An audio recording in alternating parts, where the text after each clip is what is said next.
Olá, hoje no programa Rodrigo Beck na Opinião, eu tenho o prazer de receber um deputado, ex-deputado, mas quem foi rei nunca perde a majestade, foi presidente da Câmara Federal, um dos políticos mais importantes dos últimos anos, que teve um papel importantíssimo, né, na definição do que nós estamos vivendo hoje na política, teve uma participação fundamental e vai ter muito para nos contar aqui. Eduardo Cunha, muito prazer em te receber aqui e eu tenho certeza que vai ser uma conversa que vai render muito. Obrigado, porque Beto. Você tem muito a dizer, muito a contar. Eu tive o prazer de ser deputado junto contigo, de você ser líder da bancada que eu fazia parte. E se tem uma coisa que as pessoas nunca vão poder te acusar de ser um cara incoerente, né? Se tem uma coisa que é uma marca do Eduardo Cunha, é a coerência. Obrigado. E eu queria te agradecer por estar aqui hoje e começar esse bate-papo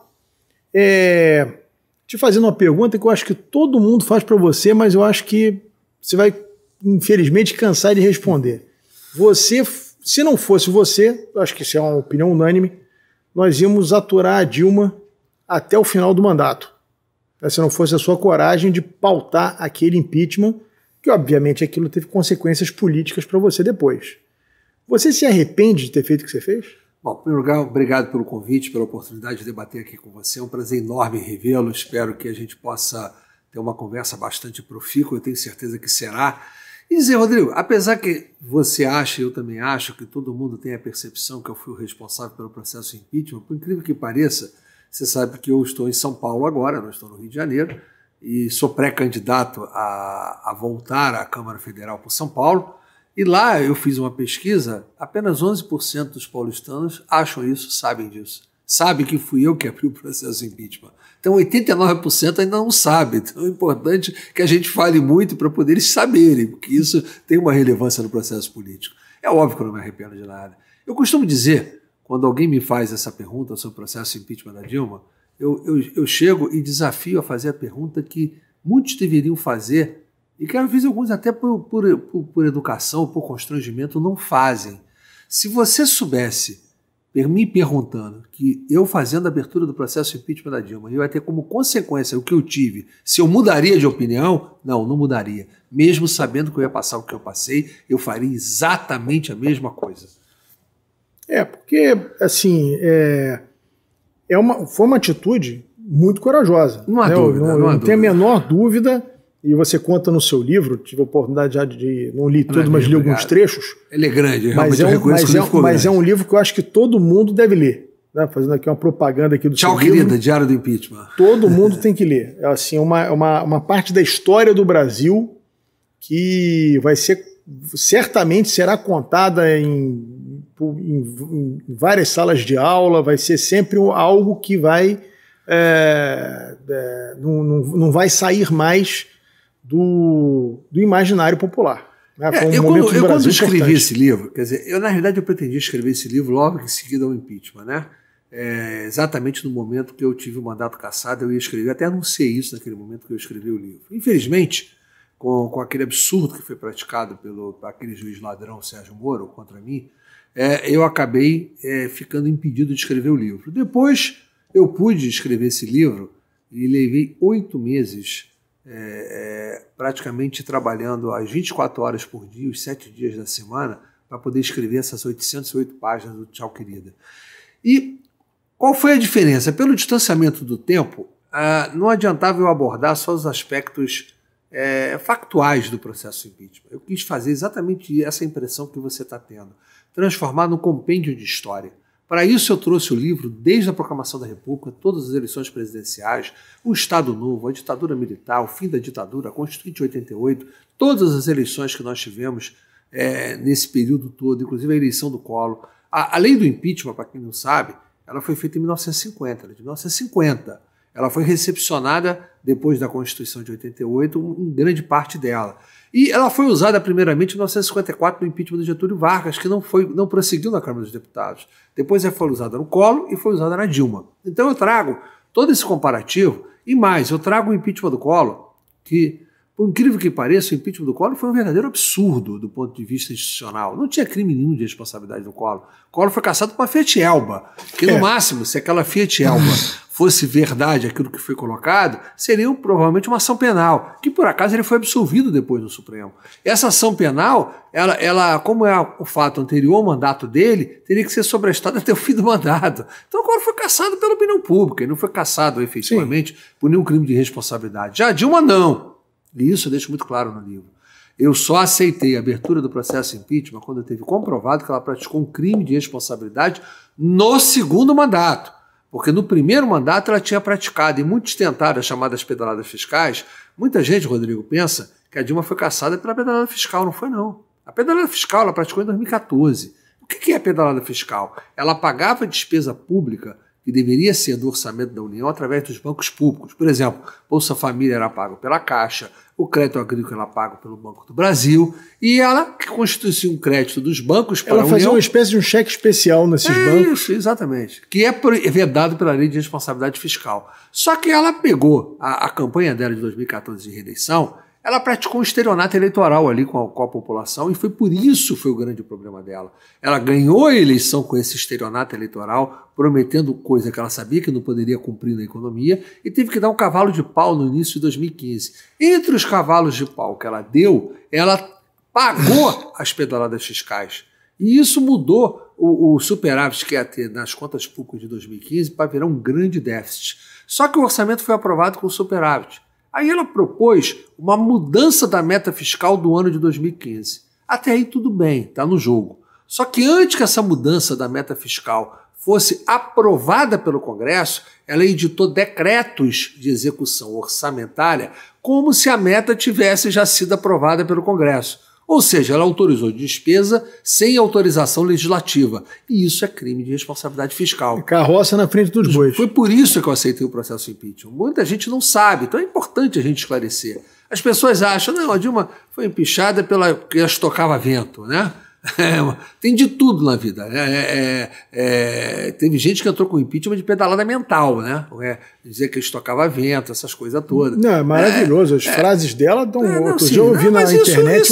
Isso aí o eleitor ele acaba resolvendo isso na eleição. Quer dizer, ela era despreparada para o exercício da presidência. Aliás, a Dilma é uma coisa que não adianta o PT querer separar a Dilma do Lula ou a Dilma do PT, porque o Lula ele tem a responsabilidade total pela Dilma. Porque quem fez a Dilma presidente da República foi o Lula. Sim. Quem escolheu ela para ser candidata a presidente foi ele. Ele poderia ter escolhido qualquer outro, escolheu ela. Então a consequência das suas escolhas ela tem que ser cobrada pela população. Não adianta dizer, não, a Dilma é a Dilma, o Lula é o Lula. Não, não. A Dilma é Lula.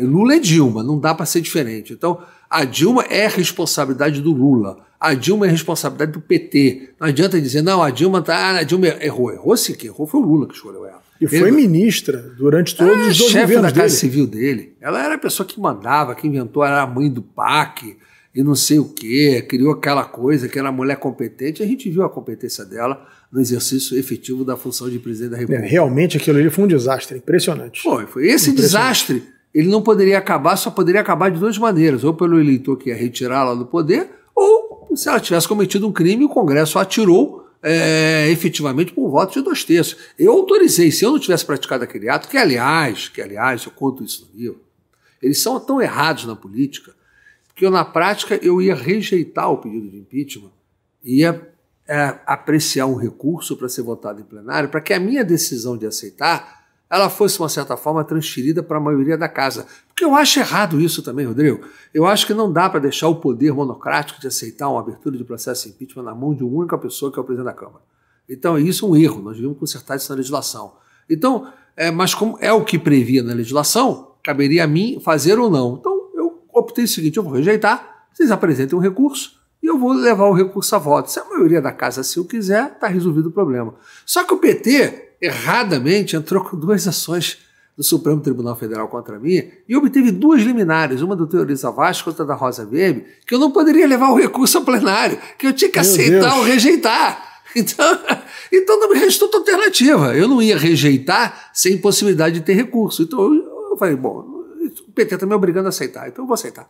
Foi assim que se deu. Bom, aí houve, quer dizer, o processo de impeachment, depois, obviamente, a gente sabe como é que é a política, né? A política ela é muito, muito dura, né? Óbvio que depois toda a esquerda, todo o PT se mobilizaram para tirar você da presidência da Câmara, enfim. Eles já estavam tentando antes. Te fustigar, até porque a sua eleição foi uma eleição contra a vontade do PT. Né? Eu derrotei o PT, eu derrotei a Dilma. Eu lembro bem disso. O PT tentou se articular para colocar um candidato e você ganhou assim de forma primeiro turno avassaladora, né, contra o PT. Agora, existia ali um propósito, obviamente, de tirar da presidência. E aí cassaram o teu mandato, eu acompanhei, eu que convivi com você no Congresso, eu acompanhei aquilo ali de uma forma assim, eu imagino como você estava se sentindo naquele ambiente, porque o que eu conheço de deputados que viviam batendo na porta do teu gabinete, pedindo para presidir comissão, pedindo para ser relator, e você ajudando um, ajudando o outro, porque o papel do líder é esse, né? O papel do líder é, você lidera, você tem que cuidar dos seus liderados. Depois essa turma, né, votando pela cassação do seu mandato, eu acho que caçar mandato, Cunha, eu acho que caçar mandato de um deputado é um negócio que devia ser realmente assim, quando você tivesse uma coisa, o famoso batom na cueca, algo que fosse... Quem tem que caçar mandato de deputado é o povo na eleição. É o povo, exatamente. Né? O cara foi eleito com voto popular, fez bobagem, não se reelege. O povo vai lá e não vota no cara. Agora, você caçar um mandato tinha que ser uma coisa assim muito... Eles quiseram me dar o troco da cassação da Dilma, essa que foi a verdade. Mas nós precisamos aqui colocar o seguinte, o que aconteceu?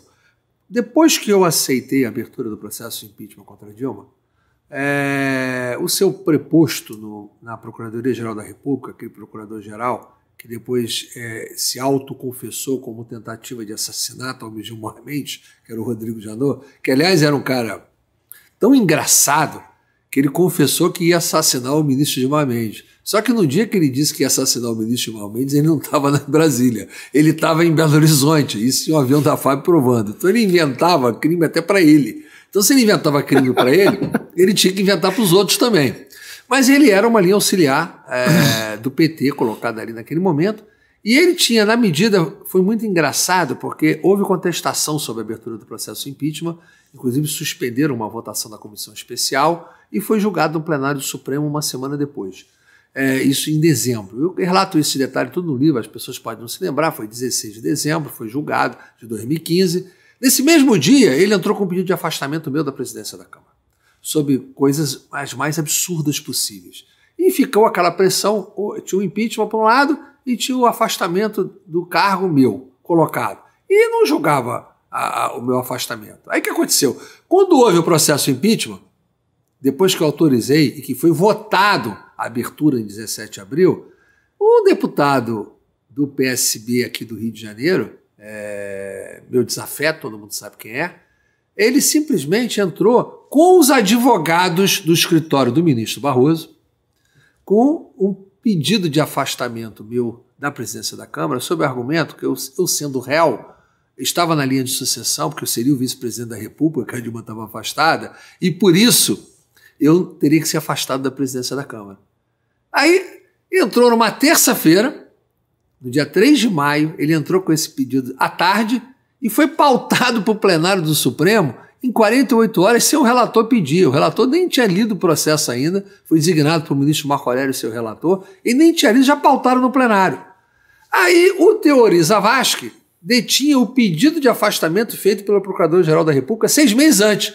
Resolveu dar uma liminar para me afastar e levou a liminar para o plenário antes da votação dessa ação dos advogados do ex-escritório do Barroso. E o que aconteceu? A liminar, eu me afastou, já tinha sido afastado. Aí o Supremo, constrangido, corroborou a liminar que foi dada. Não tinha nenhum motivo para o meu afastamento. Aí não me cabia recurso nenhum. E o que eu fiz? Eu entrei com uma ação direta de constitucionalidade através de 3 partidos políticos, Solidariedade, o PP e o PSC, para que desse a interpretação conforme a Constituição do artigo 319 do Código do Processo. E o que significa isso? Quando o parlamentar é preso em flagrante, ele é levado para votação no plenário de cada casa e se mantém a prisão. Sim. E se você leva à prisão, uma medida cautelar de afastamento do mandato, ela é mais grave do que isso. Então ela tem que também ser levada a submeter ao plenário. Só que eles não jogaram essa ação. Quando é que eles foram jogar essa ação? Foram jogar essa ação em 2017, 1 ano e meio depois, quando o Aécio foi afastado do Senado, para que pudesse o afastamento do Aécio ser submetido ao plenário do Senado, e ele voltou. E essa ação que eu não podia assumir, estar na linha de sucessão para assumir a presidência da República, o ministro Marco Aurélio, 6 meses depois, levou e afastou o Renan da presidência do Senado. O Renan acatou. O Renan acatou, foi para o plenário do Supremo, e simplesmente o plenário Supremo decidiu o seguinte: não, ele não pode ocupar a presidência da República, mas ninguém pode afastá-lo da presidência do Senado, que é uma decisão até correta. É o que deveriam, se fosse o caso, ter feito comigo, mas não me afastar da presidência da Câmara. O afastamento da presidência da Câmara, eles não só me afastaram, não, me proibiu de pisar na Câmara. Ou seja, em pleno exercício do mandato. Pleno exercício do mandato e mais, com processo de cassação. Como é que eu podia me defender? Foi para me cassar. Claro. E depois o Rodrigo Maia acabou vencendo a eleição, virou presidente da Câmara e se tornou meu desafeto. E o Rodrigo Maia pautou essa cassação na véspera da eleição municipal de 2016. Imagina. Com voto aberto e sem acatar as prerrogativas regimentais, que a gente poderia fazer um emendamento do projeto de resolução que poderia ter mudado a decisão da pena. Isso, inclusive, está sendo contestado em ações próprias. Ou seja, Rodrigo Maia me cassou. Então, ninguém consegue vencer um processo de cassação aberto quando já sabe que deu quórum, com o PT e a turma, o PT e seus assemelhados, numa guerra virtual, porque tinham que ter a vingança deles da minha cassação, e eu tive que ir para o enfrentamento. Foi isso que se deu nesse processo. Quer dizer, era quase impossível uma votação à véspera das eleições municipais aberta, com um número já enorme da parte do PT e daqueles que, de uma certa forma, eram meus adversários, de mudar aquele resultado. E muita gente acabou votando porque atingiu o quórum. Ou todo mundo confirmou a presença, todo mundo estava comprometido que não iria votar a minha cassação, iria sim votar, digamos assim, uma suspensão provisória, uma coisa qualquer para que fosse uma pena alternativa, e o Rodrigo Maia não permitiu que isso acontecesse. Então, ele deu um golpe em cima da hora, e esse golpe é que levou a minha cassação. Agora, impressionante, né? O Rodrigo Maia realmente é um caso, acho que até patológico, porque eu sou testemunha do quanto você o prestigiou enquanto presidente da Câmara. O problema com o Rodrigo Maia, quando a Dilma caiu, aliás, registra de passagem, eu registrei isso no livro, ele teve participação muito ativa no processo de impeachment. Ele foi um dos que mais me impressionaram pela abertura do processo de impeachment. E colaboraram muito por isso. E depois ele tentou negar isso tudo quando tentou o apoio do PT para fazer o seu sucessor. Infelizmente ele perdeu, e perdeu feio. Entendeu? O Arthur Lira acabou derrotando o Baleia Rossi. Isso, inclusive, é um dos pontos que eu jamais permaneceria no PMDB, porque o Rodrigo Maia com o Baleia Rossi, o PMDB entrando naquela aventura de Rodrigo Maia, é uma coisa que eu não poderia aceitar. Então, o que a gente pega ali e vê é o seguinte: o Rodrigo Maia, ele, quando houve o impeachment, ele queria ser o líder do governo do Michel Temer. E os partidos todos que participaram do processo de impeachment não queriam o Rodrigo Maia líder do governo. Então, eles indicaram outro deputado. E eu fui o porta-voz ao Michel Temer digamos assim, desse veto dos partidos, que o Rodrigo fosse o líder do governo. E o Rodrigo não aceitou. Ele tomou isso pelo lado pessoal, né? Levou pelo lado pessoal e rompeu comigo em função disso. Em função disso, ele se vingou de mim. Ele é uma pessoa não só ambiciosa, mas muito vingativa. E ele se vingou de mim no meu processo de cassação em função disso. Essa é a verdade.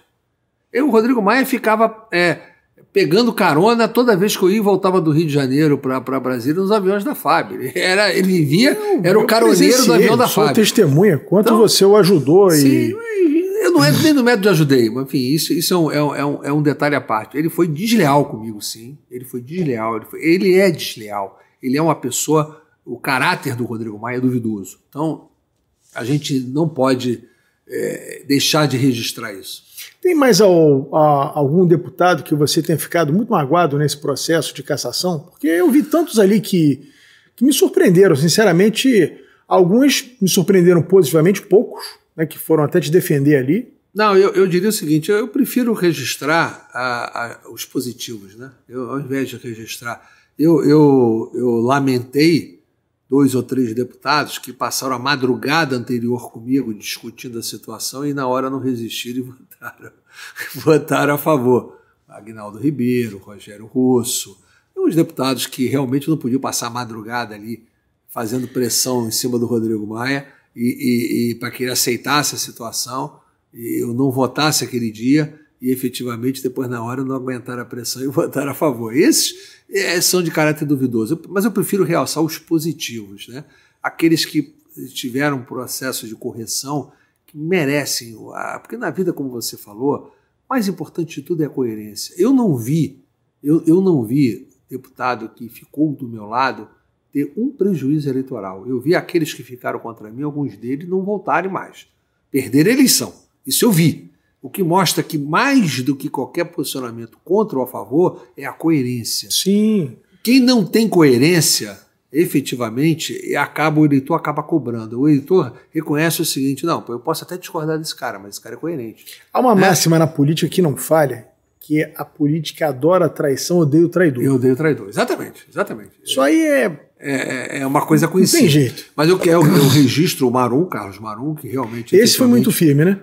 Talvez tenha sido uma pessoa que, por acaso, esse não me devia nada. Esse se elegeu naquele mandato que eu fui, pelo contrário, só me ajudou, votou em mim para presidente, só estava alinhado, é o que não me deve nada. Registro o atual presidente da Câmara, Arthur Lira, que teve um comportamento firme até o último segundo e não votou, entendeu? Então, o Jovaí Arantes também, que era o líder do PTB na época, hoje é o partido que eu estou. Então, o Jovaí, o Arthur Lira, o Carlos Marum, o Washington Reis, entendeu? Que inclusive enfrentou no Conselho de Ética, o Mauro Lopes, tem vários deputados que a gente, o Washington era deputado na época, e candidato a prefeito de Caxias naquele momento, não teve receio de que aquilo afetasse a candidatura dele, não perdeu um voto por causa disso, estava lá e foi firme.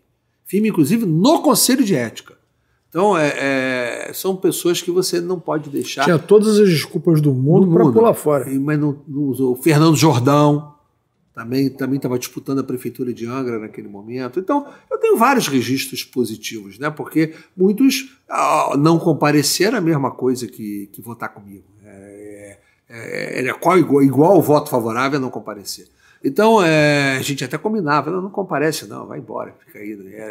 Era o combinado, de fato. Então, isso aí, mas isso é da política. Vamos lá, acabou, vira a página. Outro dia, eu estava, essa semana, tomando o café da manhã no hotel que eu estava em Brasília, e aí, de repente, vem um ex-deputado que, por acaso, não disputou eleição de reeleição, mas era deputado comigo, e veio me cumprimentar e tal, até por causa de uma entrevista que eu tinha dado no Pânico e tal. Aí veio dizer para mim o seguinte, o único arrependimento que ele tinha no mandato dele de deputado foi ter votado pela minha cassação. Falei, tá bom. Arrependeu tarde, né? Não, mas não me cabe falar nada. Enfim, isso aí, a vida resolve isso, né? A Sim. política, se a gente for olhar a política pelo espelho retrovisor, você não volta a atividade. Não sai do lugar, exatamente. A política você tem que olhar pelo para-brisa. Isso que eu tento passar para minha filha. Não olhe pelo retrovisor, olhe pelo para-brisa. Se você for olhar pelo retrovisor, você vai sair brigando com o mundo inteiro.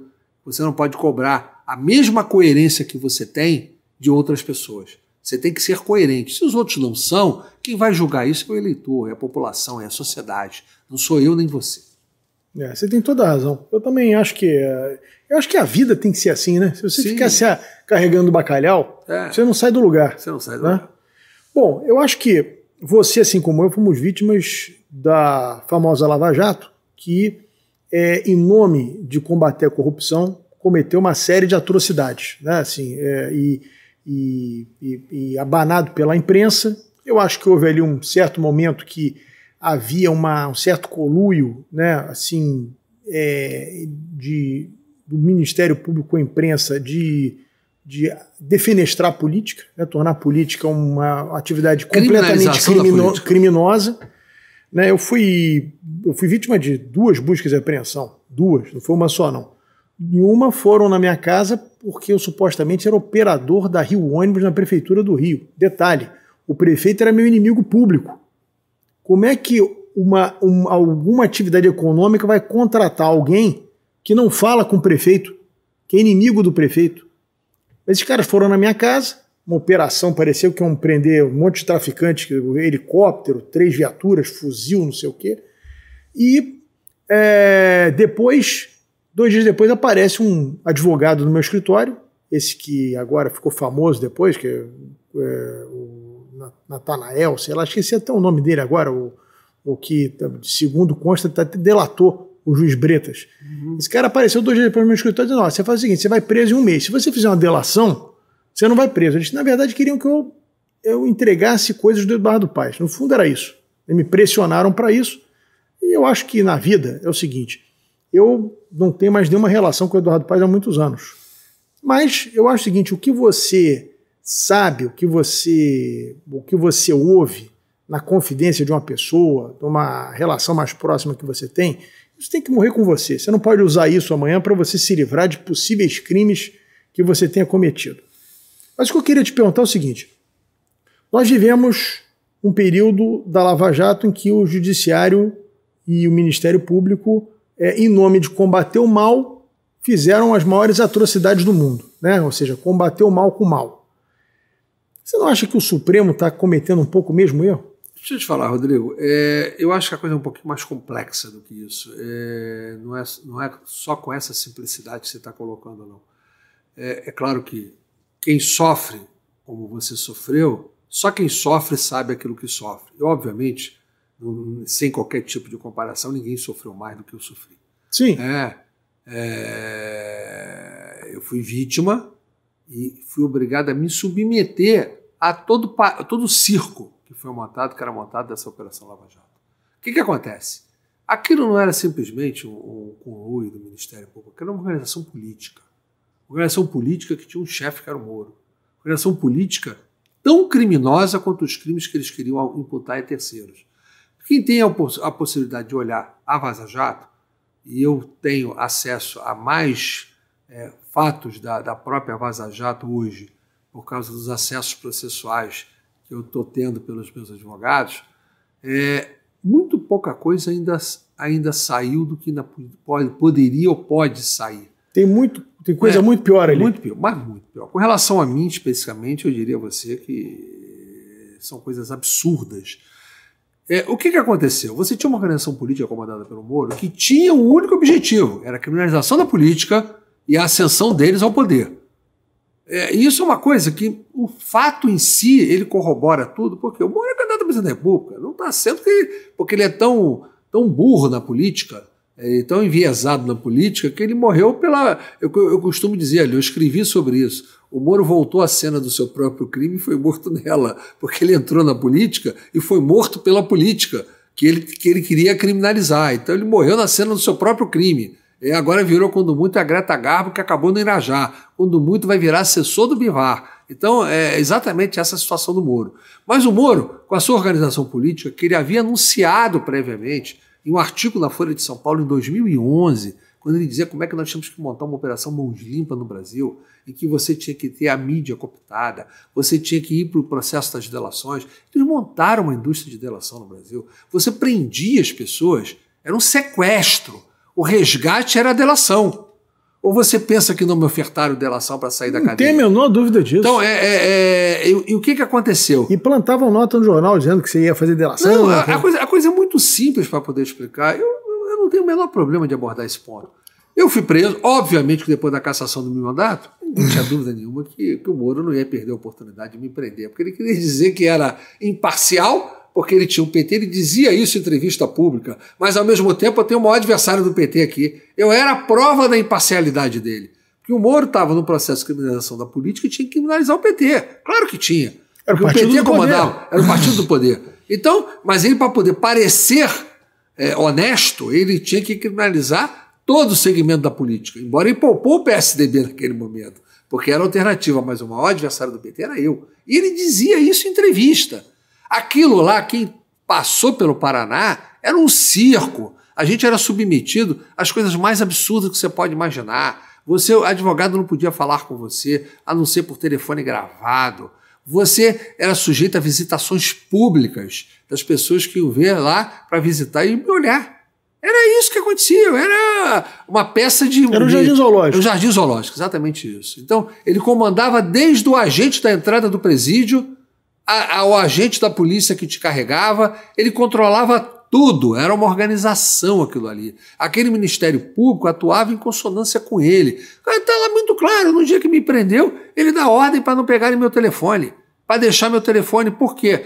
Simplesmente ter o meu telefone significaria tirar o foro dele, porque ia ter conversas com outras pessoas que tinham foro e ele não podia usar mais o foro, ele ia perder o foro. Para você ter uma ideia, eu tinha sido denunciado no Supremo Tribunal Federal pelo crime eleitoral. Aí o que aconteceu? O processo desceu, Moro, me absolveu, praticamente ele coloca uma absolvição sumária do meu crime eleitoral para ele manter a competência dele. Ele não podia ter feito isso, ele fraudou a competência. Por isso que ele me prendeu, me condenou e a condenação dele foi anulada pelo Supremo Tribunal Federal em setembro do ano passado. Por quê? Porque ele fraudou o processo. O meu caso é um pouquinho diferente do Lula. O Lula ele não praticou um ato de fraude. No meu, ele praticou um ato de fraude para manter a competência dele. Eu fiquei preso 4 anos e meio com base num pedido de prisão com uma sentença em sequência que foi anulada, porque ele era incompetente para isso. Que coisa, né? E quem repara isso? Ninguém vai reparar. Ninguém vai reparar. Então, o que está acontecendo? Era o processo, era vitrine. Pô, eu vou prender o Lula, estou com o Lula aqui. Já tinha feito o processo com o Lula, busca apreensão, aquela espalhafatosa toda que foi feita com o Lula. Agora eu vou prender o Eduardo Cunha.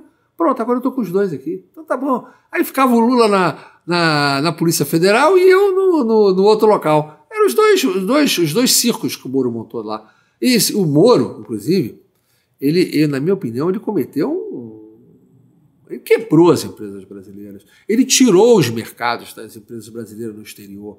Ele não só tirou a geração de emprego, como tirou tudo que nós tínhamos levado anos para conquistar. O Moro quebrou a economia brasileira naquele momento. Ele não pode dizer o prejuízo que o Moro deu à economia é muito maior do que o suposto valor que foi recuperado. Você tem que combater a corrupção, mas tem que combater no devido processo legal. Claro. Um juiz competente, prender efetivamente aquele que for considerado culpado com a sentença transitada em julgado. Preservar as empresas. Preservar as empresas, preservar os empregos das empresas. O Moro sequestrava os dirigentes das empresas e obrigou a fazer delação. Se eu não é culpado, ninguém estava mais discutindo isso não, o cara pagava para sair. Porque o que aconteceu? O cara olhava o seguinte, você tinha uma linha lá, que você tinha o Moro, você tinha o Tribunal Regional Federal lá da região, que seguia tudo que o Moro falava, e você ia para o STJ, tinha o relator, que também era do Ministério Público do Paraná.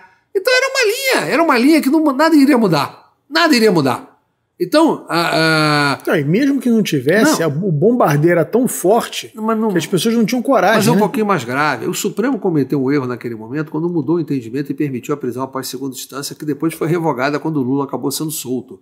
O Supremo mudou isso. E isso fez com que todo mundo que fosse preso por Moro sabia o seguinte: bom, eu condenado aqui pelo Moro eu já estou, o segundo grau vai confirmar e eu vou estar preso cumprindo pena. Quando foi julgado no STJ ou no Supremo, vai levar muito tempo que eu vou ficar preso. É isso que aconteceu. Então todo mundo fez delação para sair da cadeia. Era o resgate. Porque o que acontece? Existe uma filigrama jurídica. Quando você é condenado em primeiro grau e em segundo grau, o recurso que você faz ao STJ, que é o recurso especial, ele não pode ter reavaliação de provas. Isso viola a súmula 7 do STJ. O que significa isso? Ele condenava os caras pela palavra dos delatores. Simplesmente, a lei da delação, ela veda você condenar quem quer que seja apenas pela palavra do delator. Só que o TRF confirmava, quando chegava no STJ, você dizia o seguinte: eu fui condenado apenas pela palavra do delator. E o que escrevia o ministro do STJ, que está saindo, foi substituído, está doente agora, mas que era do Ministério Público do Paraná, ele escrevia o seguinte: eu, para poder ver se a palavra do delator foi que o condenou, eu tenho que reavaliar as provas.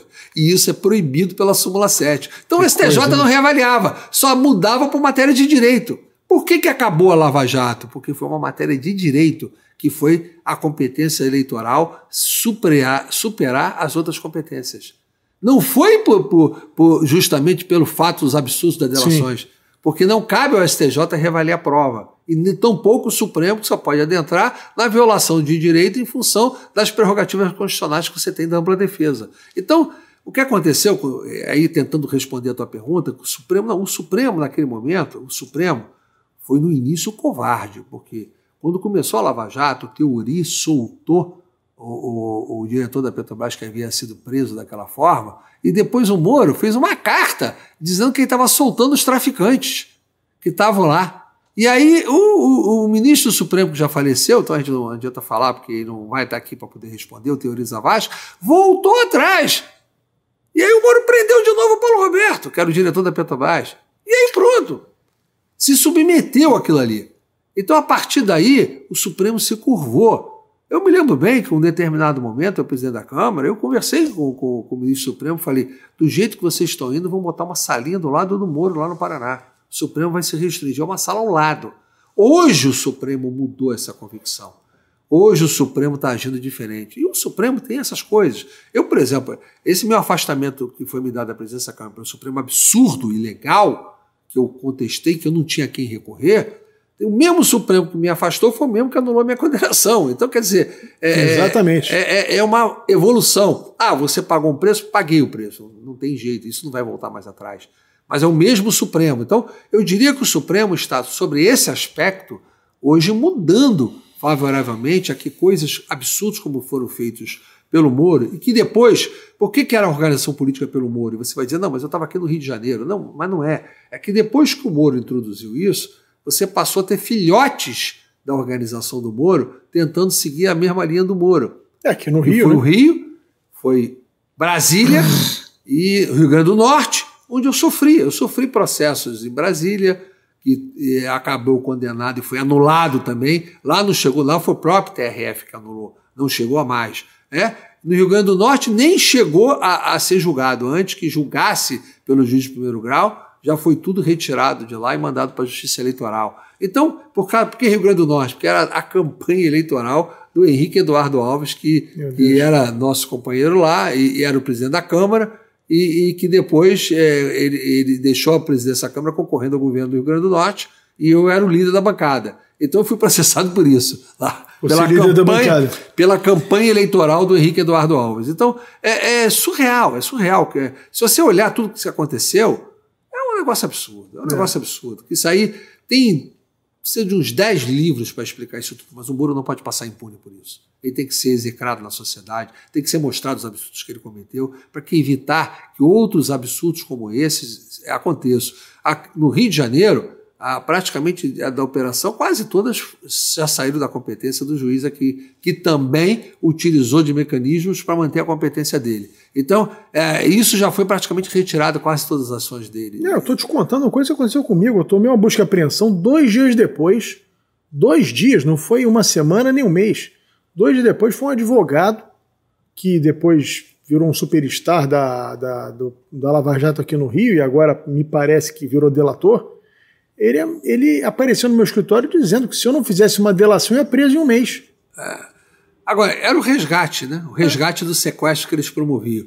Eu ontem estava participando de um debate, e aí, nesse debate, chegava um cara e disse assim, você está falando aqui do Moro, eu estou tendo que mudar minha opinião sobre o Moro. A gente assistia aquilo tudo, torcia pelo resultado, por aquelas condenações. Eu disse para ele o seguinte, você imagina se um guarda de trânsito para um carro na rua e coloca um pacote de droga dentro do carro e depois você é preso em flagrante e, consequentemente, você é condenado e preso por isso. Você vai achar isso bom?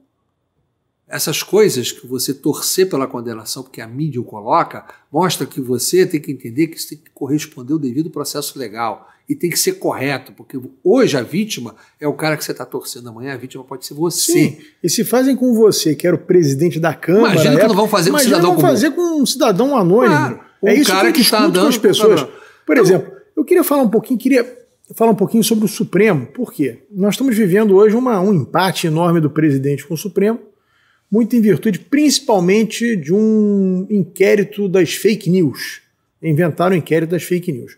Eu sou um pouco na sua linha. Eu gosto de discutir tese.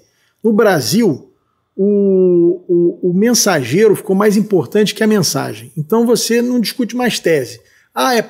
Vamos destruir o Eduardo Cunha, então vale qualquer coisa. Vamos destruir o fulano, então vale qualquer coisa. Só que é o que você disse. Hoje é você, amanhã sou eu, depois de amanhã é o fulano, depois de amanhã é o cicrano. Então, assim, Você não acha um pouco absurdo? É assim, eu, sinceramente, nunca troquei 2 dedos de prosa com o Daniel Silveira, não gosto das posições dele, não seria eleitor dele, mas eu acho que um deputado, em pleno exercício do mandato, por mais bobagem que ele tenha dito, um ministro que foi ofendido abrir um processo de ofício e ser o juiz da sua própria causa, me parece uma coisa completamente descabida.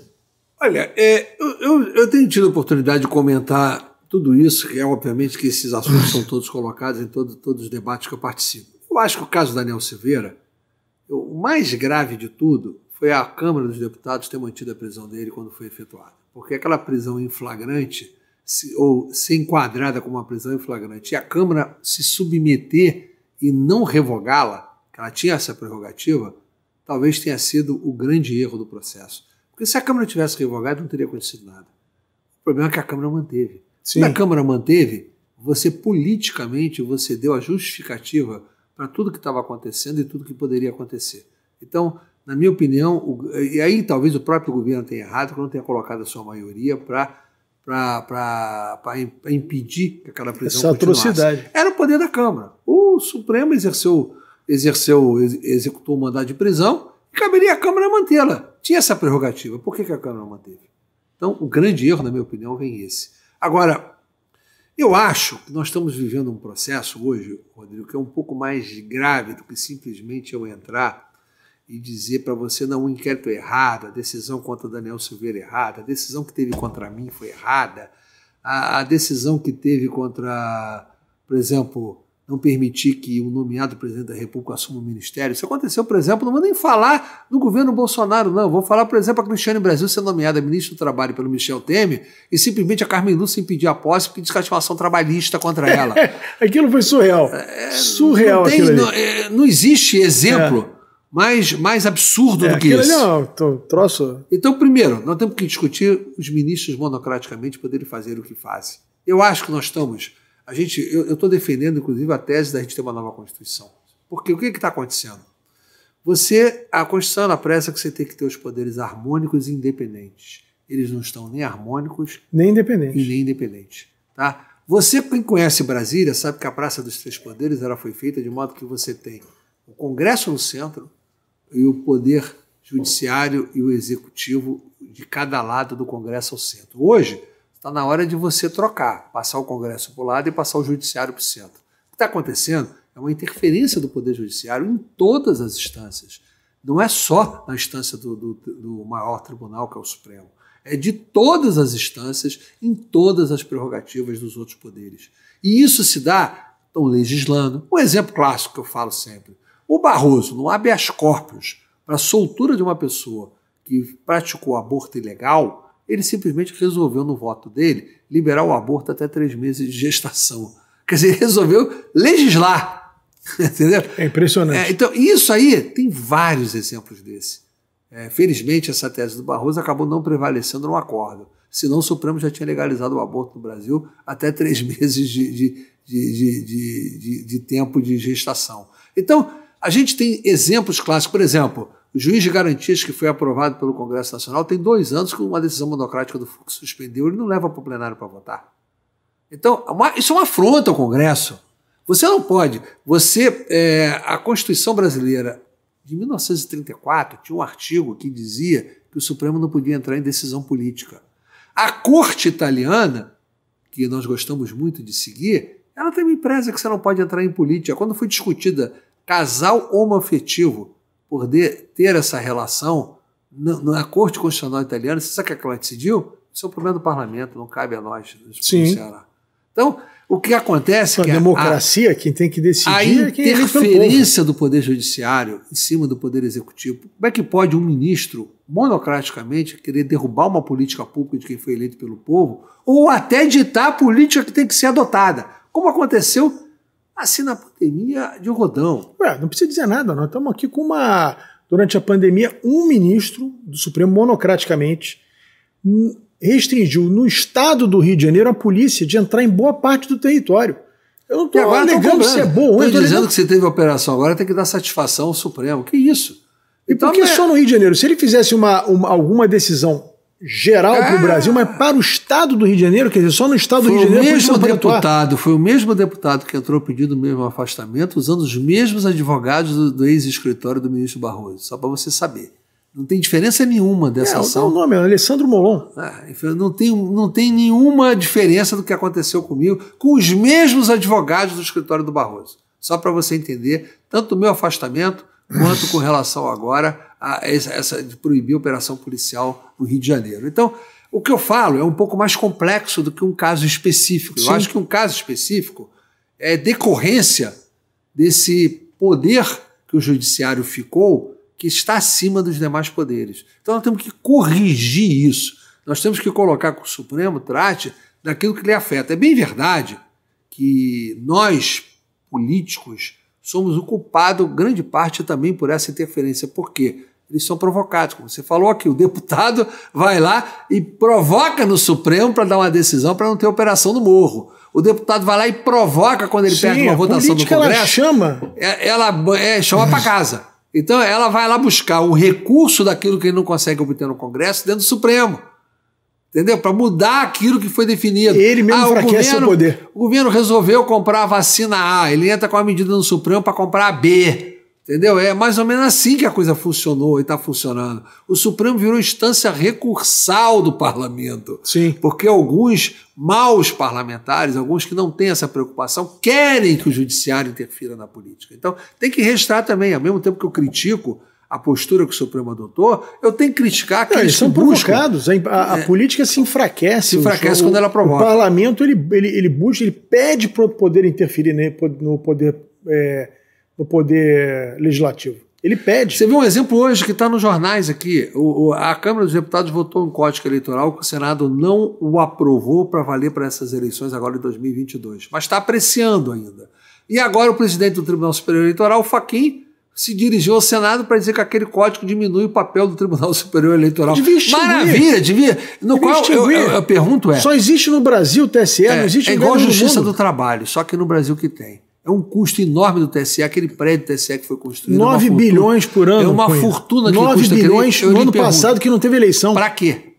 Para quê? O Tribunal Superior Eleitoral é um elefante branco desnecessário. As eleições americanas são decididas por um juiz de primeiro grau em cada condado onde é disputado o processo. Então, por exemplo, o Bush, filho, foi eleito presidente por decisão de um juiz da Flórida, que invalidou ou validou ou invalidou determinada votação. É um juiz normal, não precisa ter uma justiça para isso. A justiça já existe. Então, não sou contra, tem que ter justiça para arbitrar conflitos, é óbvio, mas o problema todo é que não precisa ter esse monstro que a gente criou. Assim como a Justiça do Trabalho é outro monstro.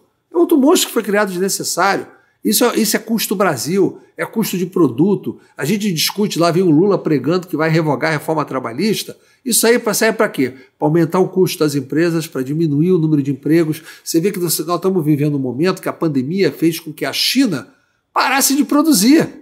Grande parte daquilo que o mundo ficou dependente como semicondutor para veículos, por exemplo, está faltando carro no mundo inteiro, porque a China não entrega os semicondutores. Sim. Por que todo mundo deixou a China fazer isso? Porque o custo da mão de obra dela é mais barato.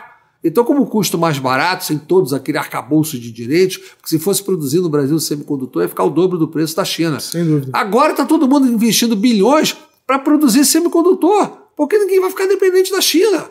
Está faltando container para poder botar mercadoria. Está faltando tampa de remédio. Está faltando tudo. Porque a gente terceirizou por causa de quê? Porque a mão de obra da China. Então por que nós não podemos adotar o mesmo critério, ter o mesmo custo que a China tem no produto, não precisa depender da concentração disso na China?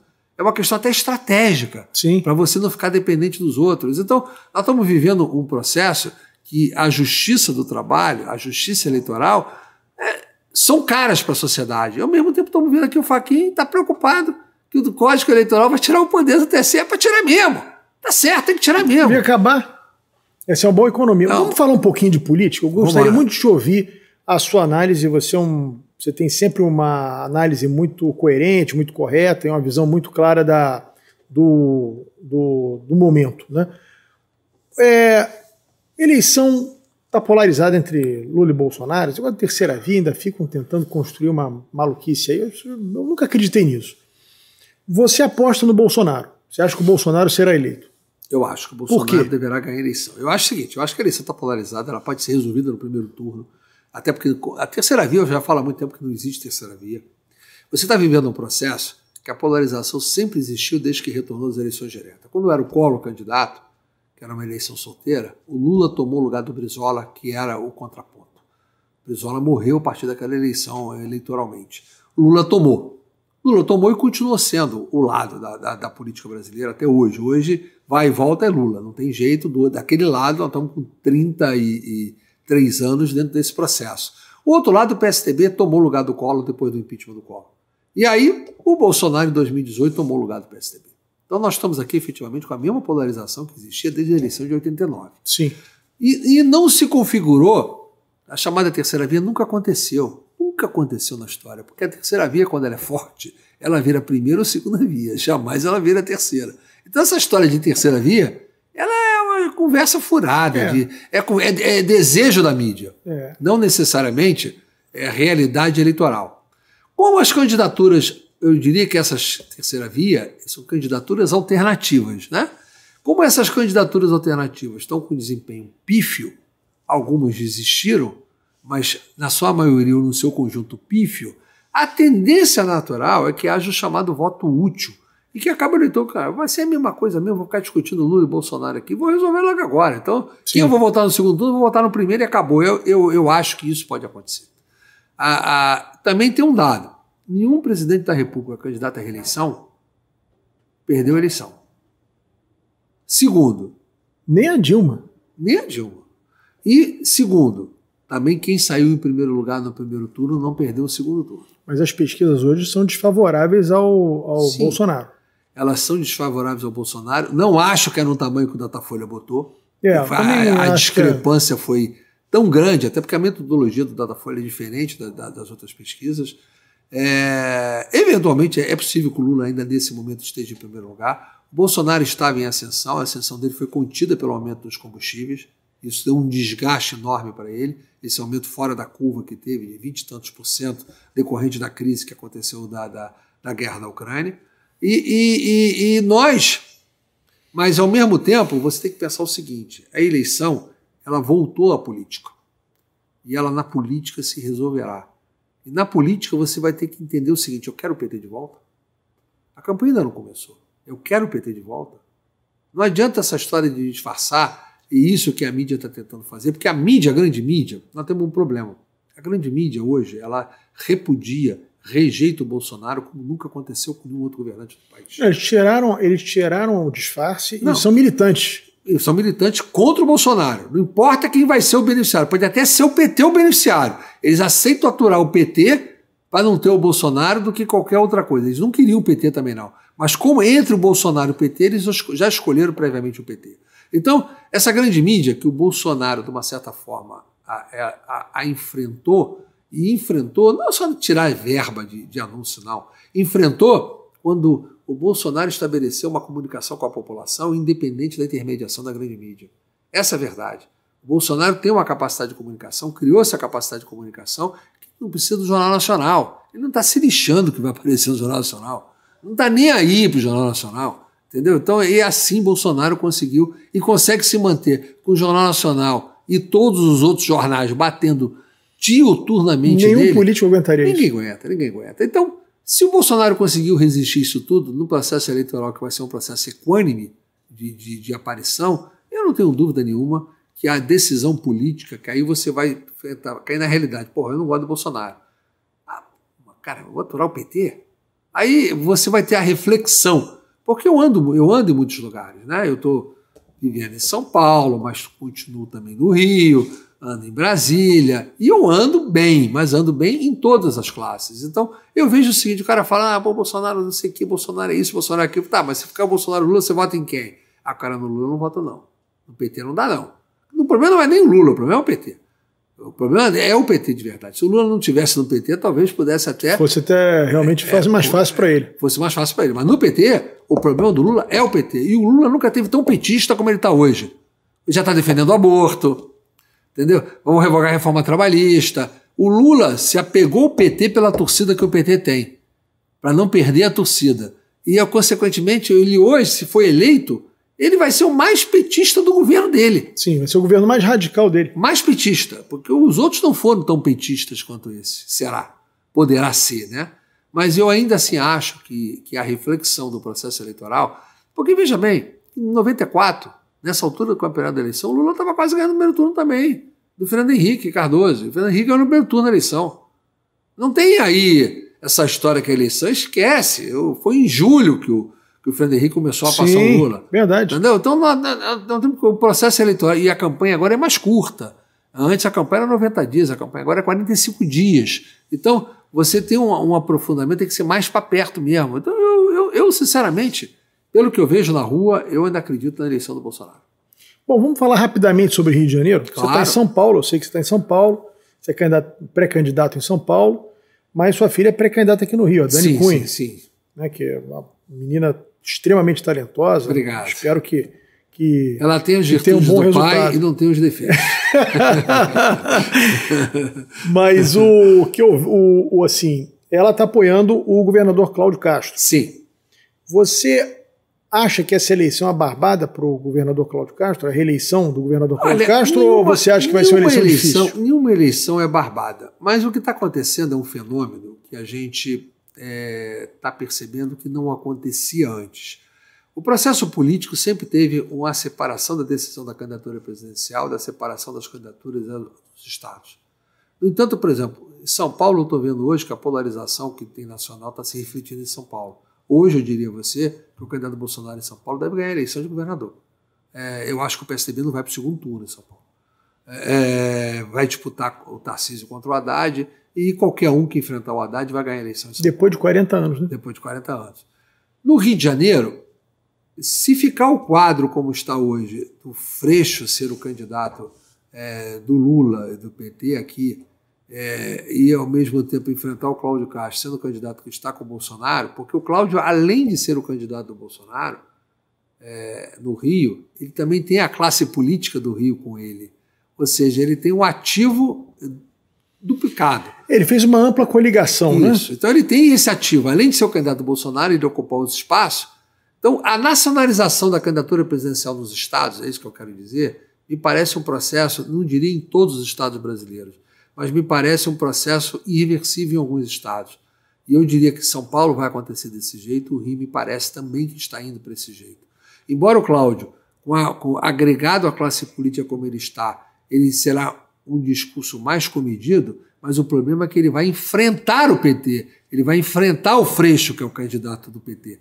Então, consequentemente, o Freixo estar no processo, talvez se o Freixo não fosse o candidato do PT, talvez se o PT não tivesse candidato no Rio, fosse outras candidaturas que não refletissem a polarização nacional, talvez a situação dele fosse mais difícil.